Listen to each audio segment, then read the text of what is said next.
खिलाड़ी को कहाँ खिलाए। मैं एक दिन खाली तो नहीं बैठा। 1980 में मैं राजनीति में आया,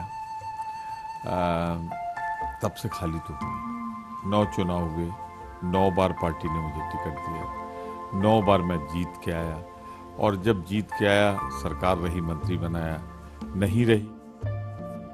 जहां पे एक तरफ मुलायम सिंह यादव जी दिल्ली में कांग्रेस पार्टी और सोनिया गांधी जी के विरोध में खड़े रहते हैं, और आप के नाते कहीं ना कहीं वो साथ में आ गए। हालांकि यूपीए को उन्होंने सपोर्ट बाहर से दे रखा है, लेकिन आपके मामले में वो खुद सपोर्ट में आ जाते हैं। इतनी बड़ी शख्सियत, क्या हम ये माने कि प्रमोद तिवारी की शख्सियत कांग्रेस पार्टी से बड़ी है, या मुलायम सिंह यादव जी थोड़े बड़े दिल के हो गए जिन्होंने आपके मामले में अपने आप को राजनीतिक व्यक्ति ना तो एक इंसान के तौर पर रखा? ये सीट कैसे खाली हुई, बाय इलेक्शन कैसे हुआ? कांग्रेस के रशीद मसूद जी थे, उनका कन्विक्शन हुआ दुर्भाग्य से एक प्रकरण में। नई सुप्रीम कोर्ट की जो रूलिंग थी उसके हिसाब से उनकी सीट खाली हुई। अब चूंकि कांग्रेस की सीट थी तो कांग्रेस का दावा था, संख्या बल नहीं था, पर जब उन्होंने मुझे खड़ा किया तो मैं उस हाउस का सबसे सीनियर मोस्ट एमएलए। देखिए खास बात राज्यसभा सांसद प्रमोद तिवारी के साथ इस रविवार शाम 6 बजे सिर्फ चैनल 1 पर।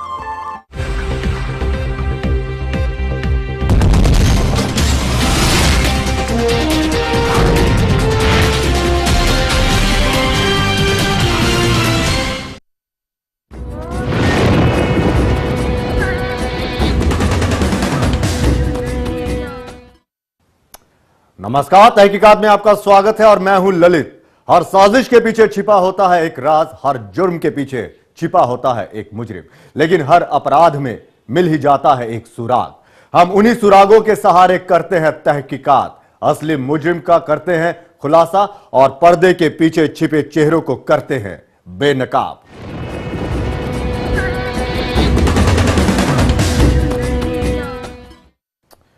मुंबई के कांदिवली से दोस्ती के रिश्ते को तार तार करने वाली वारदात सामने आई है, जहां एक शख्स ने अपने ही दोस्त की गर्लफ्रेंड को ही हवस का शिकार बना डाला।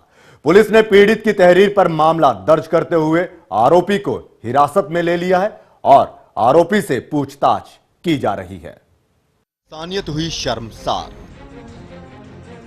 दोस्ती का रिश्ता हुआ तार तार, दोस्त की गर्लफ्रेंड को बनाया हवस का शिकार।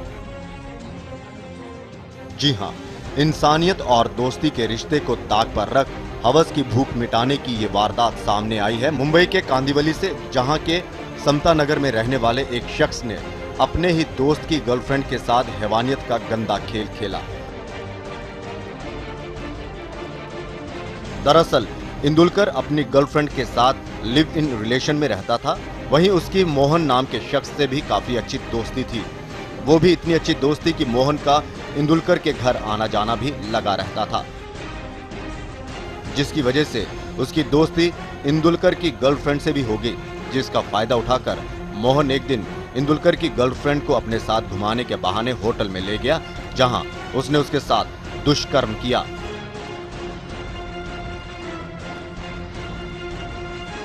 मोहन ने हैवानियत की इस गंदी करतूत को तो अंजाम दिया, साथ ही साथ उसने पीड़ित को बदनाम करने और इंदुलकर से उसका रिश्ता तोड़वाने की धमकी भी दी,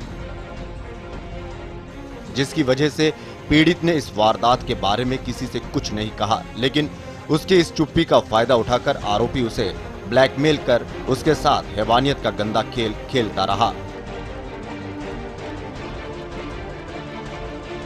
लेकिन आखिरकार जब पीड़ित के सब्र का बांध टूट गया तो उसने अपनी दर्द भरी दास्तां का खुलासा इंदुलकर के आगे कर दिया, जिसके बाद इंदुलकर पीड़ित को लेकर थाने पहुंच गया और मोहन के खिलाफ शिकायत की। पुलिस ने पीड़ित की तहरीर पर मामला दर्ज कर लिया और जल्द कार्रवाई करते हुए आरोपी को हिरासत में ले लिया। इंदुलकर करके हमारे यहाँ एक लड़का है, उसके साथ में 2008 से लिविंग रिलेशंस में रहते थे और वो रिलेशन से एक लड़की भी है उनको। उसमें ऐसा हुआ कि उसका जो एक दोस्त था जिसका नाम है मोहन अप्पू नायर, उससे उसके रिलेशंस, वो जो उसके औरत से रिलेशंस आ गए। 2011 में उसने उसको अपने एक जगह पे घूमने चले जाए इसलिए लेके गया और उसके साथ में मतलब जबरी संभोग किया। पुलिस ने आरोपी मोहन को गिरफ्तार कर लिया। वहीं जांच में खुलासा हुआ कि आरोपी के खिलाफ पहले से ही कई मामले दर्ज हैं।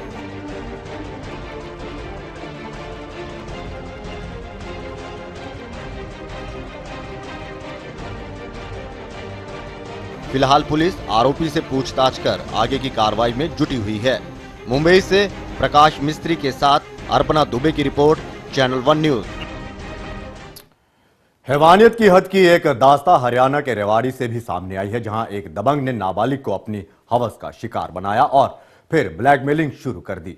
वो करीब 6 महीने तक उसका शोषण करता रहा, लेकिन हैरत की बात तो ये रही कि पीड़ित के पुलिस में मामला दर्ज करवाने पर दबंग आरोपी ने फिर से लड़की को जबरन अगवा कर लिया। दबंग ने दिखाई दरिंदगी, नाबालिग के साथ किया रेप।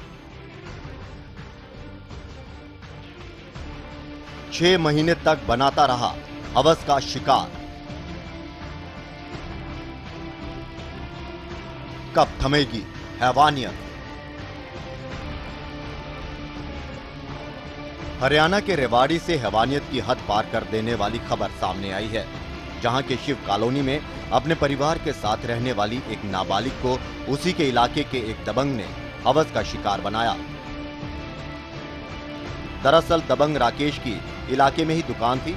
लड़की अक्सर सामान खरीदने की वजह से उसकी दुकान पर जाया करती थी। इसी बीच राकेश ने उससे दोस्ती का झूठा नाटक किया और एक दिन बहला फुसलाकर उसे अपनी दुकान पर ले गया और उसकी अस्मत के साथ दरिंदगी का गंदा खेल खेला। लेकिन उसकी हैवानियत यही नहीं रुकी। दरिंदे ने लड़की को जान से मारने की धमकी दी और करीबन 6 महीने तक उसकी अस्मत के साथ खिलवाड़ करता रहा। पीड़ित दबंग आरोपी की धमकी से डर गई और उसकी ज्यादतियों को सहती रही और उसकी इसी मजबूरी का फायदा उठाया और एक दिन आरोपी ने लड़की को रात भर जबरन अपने साथ रखा और उसके साथ दुष्कर्म किया। साथ ही विरोध करने पर उसके साथ मारपीट भी की। वारदात को अंजाम देने के बाद अगले दिन सुबह वो पीड़ित को उसके घर छोड़ गया। तारीख को मेरे को लेके गया था और फिर उसने मेरे साथ अपनी दुकान के अंदर लंबे काम करे और मेरे को मेरे घर के बाहर छोड़ गया सुबह 6 बजे। नहीं बताया, ये धमकी देता था, कहता अगर तूने किसी को बताया तो मैं तुझको जान से मार दूंगा, तेरे को भी तेरे माँ बाप को भी। उधर पीड़ित के रात भर गायब रहने पर उसके परिजन उसकी तलाश में जुटे ही हुए थे कि अपनी बेटी को घर के पास देखकर उन्होंने चैन की सांस तो ली, लेकिन अपनी रोती बिलखती बच्ची से जब उन्होंने उसकी दर्द भरी दास्तां सुनी तो उनके पैरों तले जमीन खिसक गई। आखिरकार पीड़ित ने अपनी दास्तां परिजनों के आगे बयां कर दी, जिसके बाद जब पीड़ित के पिता ने आरोपी का विरोध किया तो दबंग आरोपी ने उसकी जमकर पिटाई कर दी और पुलिस में शिकायत दर्ज कराने पर भयानक अंजाम भुगतने की धमकी भी दी। लेकिन पीड़ित के पिता ने अपनी बेटी को इंसाफ दिलाने का फैसला किया और हिम्मत दिखाते हुए आरोपी के खिलाफ पुलिस में शिकायत दर्ज करवा दी।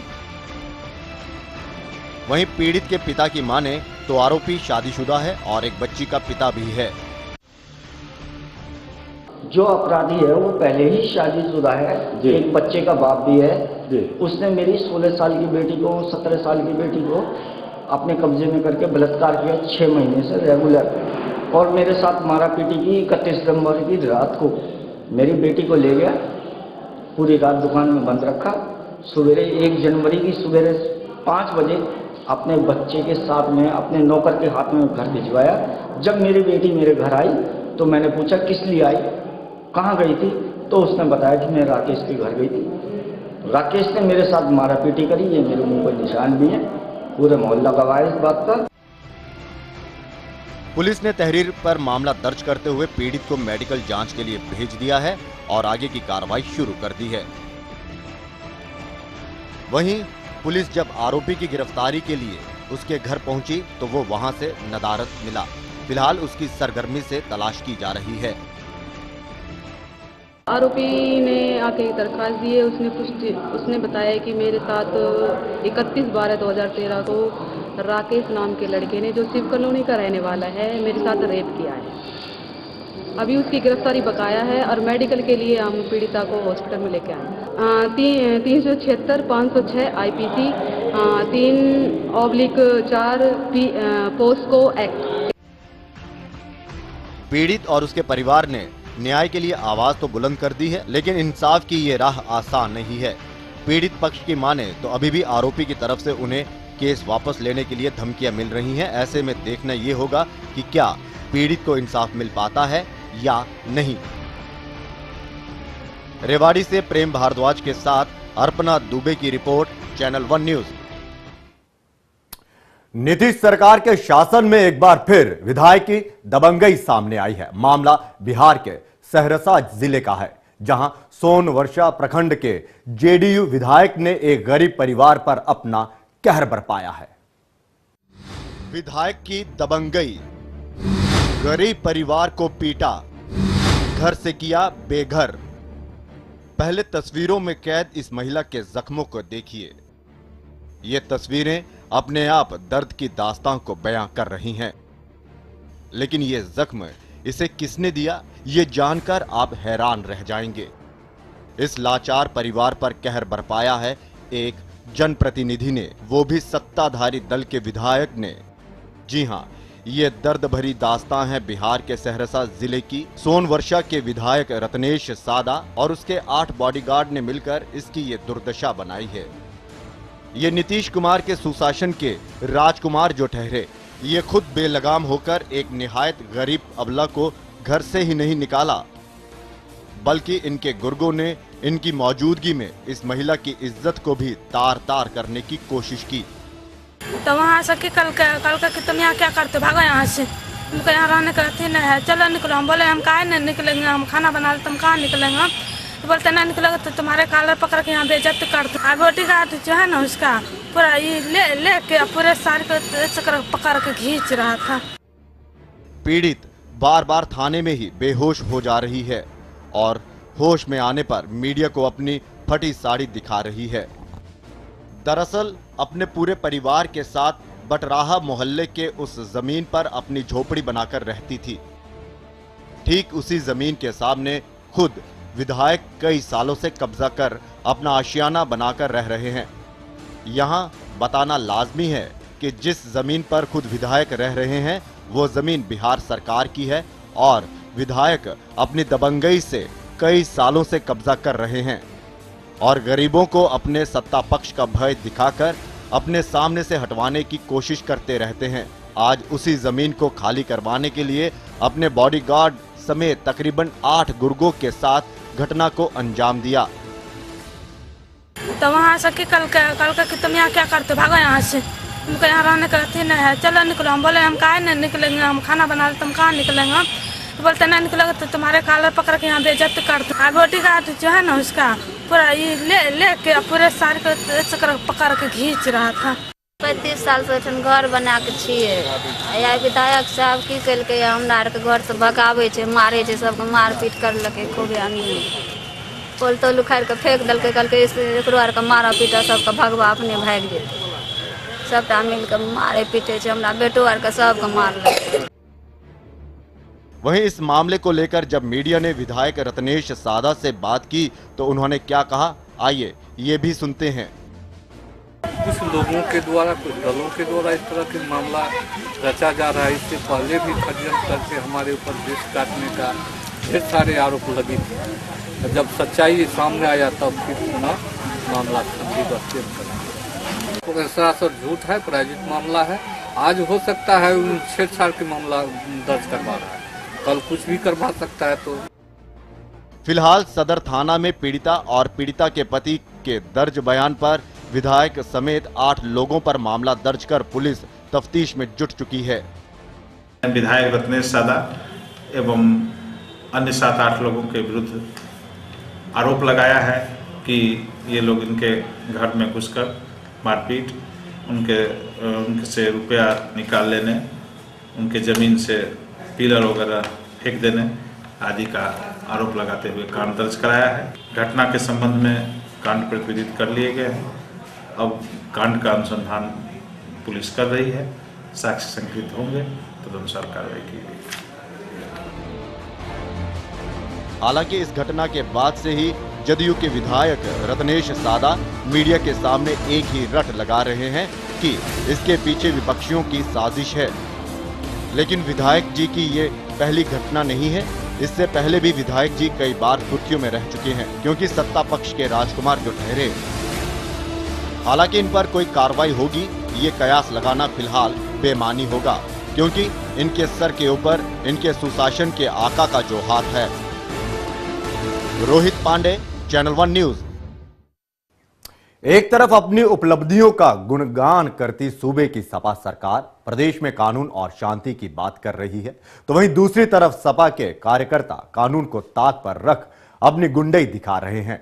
जहां टैक्स मांगने पर सपा के रसूखदार कार्यकर्ताओं ने टोल प्लाजा के मैनेजर और कर्मचारियों की जमकर पिटाई कर दी। आइए देखते हैं ये रिपोर्ट।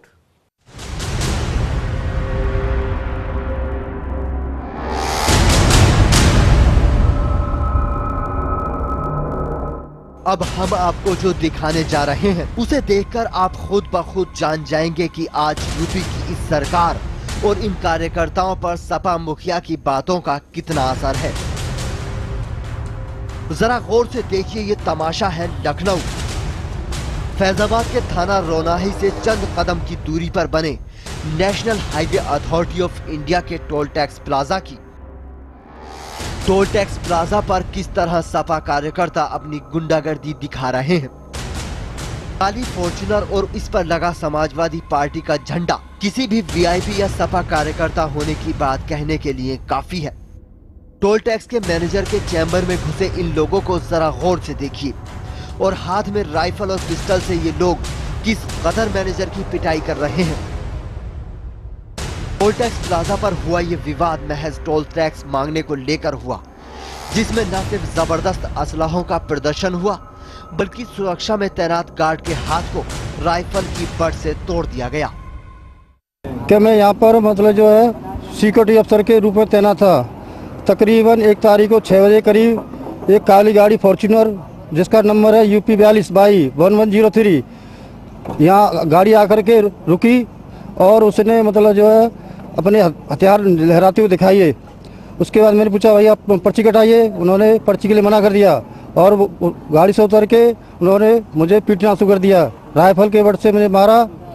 उसके बाद में मैं वहाँ से भागा तो मेरे पीछे 2 माजोल लेकर के और उसने राइफल कॉक की और मेरे पीछे भागे। तकरीबन 100 मीटर करीब में भागा और जाकर के मैं गिर गया। वहाँ पर मुझे लात घूंसों से पीटा। मेरे हाथ में राइफल की बट से मेजर फ्रैक्चर हुआ है और पूरे शरीर में चोट है। थाने से चंद कदम की दूरी पर हुई इस घटना में अब जरा पुलिस के बयानों को भी गौर से सुन लीजिए। परसों सायंकाल एक पप्पू यादव उनके 3 आदमी जा रहे थे फैजाबाद से लखनऊ। रोनाही टोल प्लाजा पर टोल प्लाजा कर्मियों से उनका वाद विवाद हुआ, झगड़ा हुआ, जिसमें एक टोल प्लाजा कर्मी को चोट लगी, हाकिम सिंह को। इस संबंध में तत्काल मुकदमा कायम कर दिया गया है और त्वरित कार्रवाई की जाएगी। पुलिस तत्काल मौके पर चली गई थी और जो लोग इसमें सम्मिलित हैं उनके खिलाफ सख्त कार्रवाई की जाएगी। जिन लोगों ने टोल प्लाजा पर गुंडई दिखाई, जरा उनके बारे में भी जान लीजिए। फैजाबाद के देवकाली क्षेत्र में दबंग प्रधान भगवती यादव, जिन्होंने हाल ही में फैजाबाद लोकसभा सीट से सपा से टिकट मांगा था, ये काली फॉर्च्यूनर उन्हीं के नाम पर है।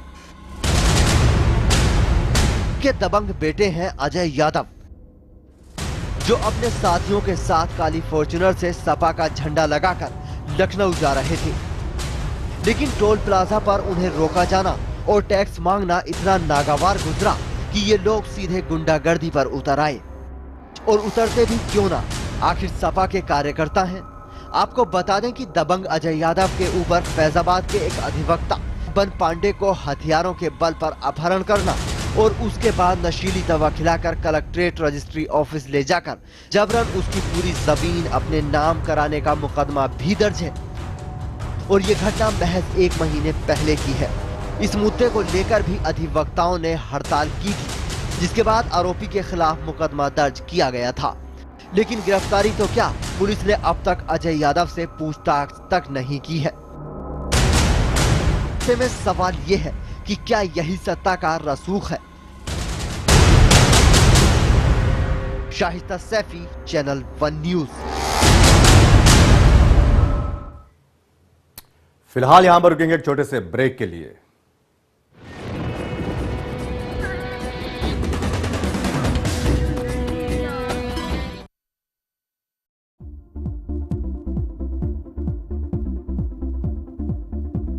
नमस्कार, खास बातों का स्वागत है। राष्ट्रीय अध्यक्ष जी का जो लास्ट डिसीजन है उसको तो मानना है ही सबको, और मानेंगे। कोई अपराध नहीं किया है, कोई गलत नहीं किया है, तो न मन में कोई कमजोरी रहती है, न कोई अपराध बोध रहता है। मैं कोई शंकर तो हूँ नहीं कि नीलकंठ बन जाऊँ। सारा अमृत मुलायम सिंह जी पी ले और विष जो है मेरे गले में आ जाए। देखिए खास बात हमारे वरिष्ठ सहयोगी ब्रजमोहन सिंह के साथ हर रविवार शाम 6 बजे सिर्फ चैनल 1 न्यूज पर।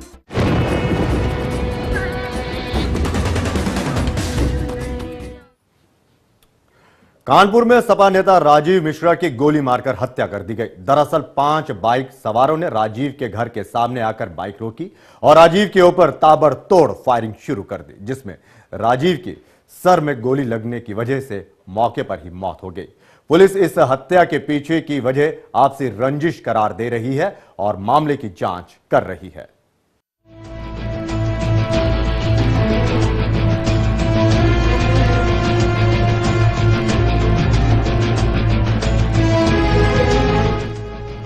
आज आपको दिखाते हैं कि प्रदेश में अपराधियों के हौसले किस कदर बुलंद हैं कि ये अपराधी सरेआम अपने नापाक इरादों को बेखौफ अंजाम दे रहे हैं। ना तो इन अपराधियों को कानून का कोई खौफ है और ना ही प्रशासन का। आलम यह है कि इन अपराधियों की गोलियों का निशाना अब नेता बनते नजर आ रहे हैं। जी हां, दरअसल मामला है कानपुर का, जहां दिन दिहाड़े 5 अज्ञात बाइक सवारों ने सपा नेता को मौत के घाट उतार डाला। बदमाशों ने घटना को उस वक्त अंजाम दिया जब सपा नेता राजीव अपने घर के सामने बैठे थे कि 5 बदमाशों ने राजीव पर कई राउंड फायरिंग की।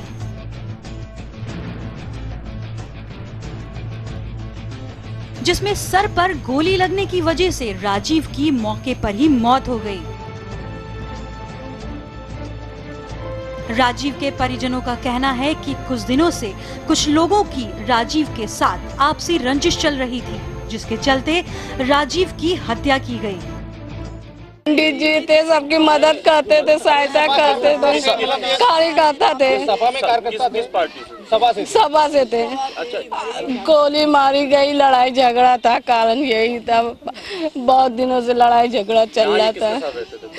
नहीं, हम ही लोग थे उनके साथ, कोई नहीं था उनका। निजाम भाई उनके भाई जैसे थे, निजाम भाई के मकान में रहते थे, वो उनके भाई जैसे थे। हत्या के बाद मौके पर पहुंची पुलिस ने जांच तो शुरू कर दी है, लेकिन हत्या के आरोपी अभी भी फरार हैं।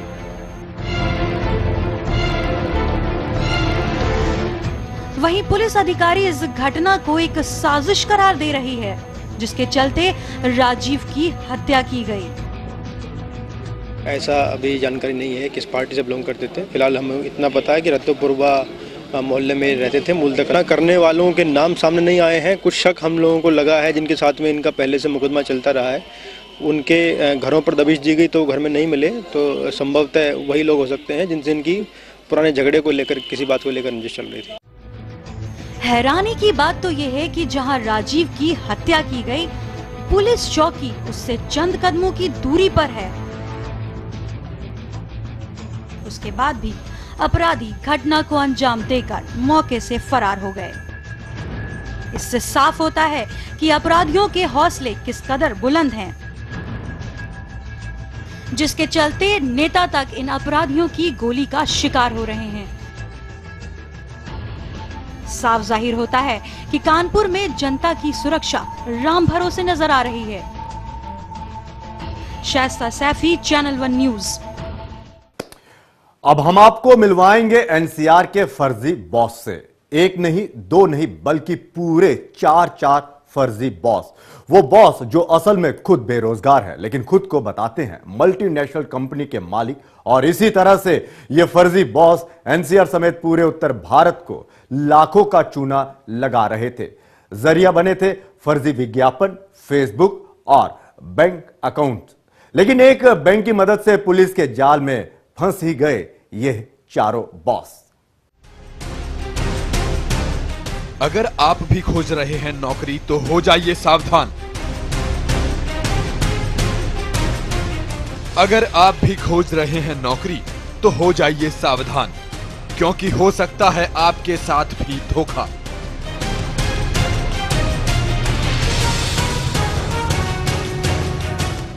शायद कोई आपकी गाढ़ी कमाई में सेंध लगाने को है तैयार। जी हां, ऐसा ही एक मामला सामने आया है उत्तर प्रदेश के गाजियाबाद से, जहां ये नकाबपोश अच्छों को अपने जाल में फंसाकर लूट लेते थे उनकी जिंदगी भर की गाढ़ी कमाई। पुलिस की माने तो ये चारों एनसीआर के फर्जी बॉस हैं, जो न्यूज़पेपर्स में इतिहासकार देकर नौकरी के नाम पर पैसा ठगने का काम किया करते थे। ये समाचार पत्रों में नौकरी का विज्ञापन देकर उसके उन लोग के पास संपर्क करता है। ये तो मैक्सिमम ये पूर्वांचल, बिहार, हरियाणा इसी जगह में लोग इसे समाचार पत्र में लिमिटेड कंपनी के नाम पे महेंद्रा, जो भी लिमिटेड कंपनी में आपका मैं नौकरी दिलवाता हूँ, मुझे संपर्क करो। इस पे उन लोग नंबर देता है, फर्जी नंबर, मोबाइल नंबर, ये फर्जी पुराना मोबाइल नंबर में आप संपर्क करो। उसके बाद मोबाइल में संपर्क होने के बाद उन लोग वो नौकरी के लिए उन लोग संपर्क करता है। लोग संपर्क करने के बाद उनसे बताता है आप सिक्योरिटी के लिए इतना पैसा जमा कर दो पुराना अकाउंट में। इस तरह के उन लोग कम से कम को 200 लोग के ऊपर उन लोग संपर्क करके उन्हें सभी लोग से पैसा फर्जी अकाउंट में, अकाउंट नाम भी फर्जी अकाउंट है, उसको उनका 3000 5000 उनका सिक्योरिटी के लिए पैसे दिलवाते हैं। उसके बाद तुरंत उन पैसे निकाल के इन लोग यूज़ करते हैं। किसी की नौकरी दिलाते नहीं, वो भी आते नहीं बहुत दूर से, वो तो पता नहीं, वो फ़ोन में भी सिर्फ मोबाइल में कॉन्टैक्ट है, इन पर्सन कभी कॉन्टैक्ट नहीं करते हैं लोग। आप फलाना जगह आ जाओ, दिल्ली आ जाओ, इधर आ जाओ, आपको नौकरी मिल जाएगा। उसके बाद कोई पूरा फ़ोन, मोबाइल वगैरह सब बंद करता है। चलिए आपको बताते हैं इन चारों शातिर बदमाशों की काली कहानी। ये कैसे लगाते थे लोगों को चूना और क्यों नहीं चढ़ रहे थे ये पुलिस के हत्थे। दरअसल ये चारों एनसीआर और आसपास के अखबारों में विज्ञापन देकर दावा किया करते थे कि ये मल्टीनेशनल कंपनीज में बॉस हैं। इन्हें जरूरत है पढ़े लिखे नौजवानों की, जो इनकी कंपनी में अच्छी सैलरी पर काम कर सकें। जिसके बाद शुरू होता है इस गोरख धंधे का खेल। मजबूर और बेरोजगार लोग जब इनसे संपर्क करते थे तो उन्हें नौकरी के बदले एक मोटी रकम बैंक के खाते में जमा कराने की बात कही जाती थी। लेकिन जब ये लोग बैंक में गलत कागजातों के आधार पर खाता खुलवाने गए तो बैंक अधिकारियों को इन पर शक हुआ और खुलने लगी इनकी काली करतूतों की परत दर परत काली कहानी। और फिर चला इन पर पुलिसिया डंडा। इन लोग ने कम से कम अब तो 200 लोग का लिस्ट में उनके पास रजिस्टर है, 200 लोग का नाम लिखा उन्होंने, उस पर मोबाइल नंबर भी लिखा, उन्हें किस किस से संपर्क किया। उन लोग के पास हम लोग संपर्क करेंगे, उन्होंने कहा उनका कोई एफआईआर दर्ज हुआ, मतलब उनको बुला के सबको लिंकअप करेंगे। पुलिस के पास कंप्लेंट थी विक्टिम? नहीं, हम लोग को तो इसे बैंक में सूचना मिला था। इस फर्जी अकाउंट खोलने के लिए एक आदमी आया था, उनका संदिग्ध लगा मैनेजर का, उन्होंने हमारा सूचना दी, हम लोग पुलिस गया था। उसके बाद उन लोग के पीछे पड़ा हम लोग, उसके बाद उनके गिरफ्तारी किया। सिर्फ खबरें दिखाना हमारा मकसद नहीं, हमारा मकसद है आपको आगाह करना, ताकि आप किसी अनहोनी के शिकार होने से पहले ही हो जाएं होशियार। तहकीकात की इस कड़ी में अभी के लिए बस इतना ही, लेकिन हमारी तहकीकात जारी रहेगी। हम फिर हाजिर होंगे नए खुलासों के साथ। तब तक के लिए नमस्कार और आप देखते रहिए चैनल 1 न्यूज।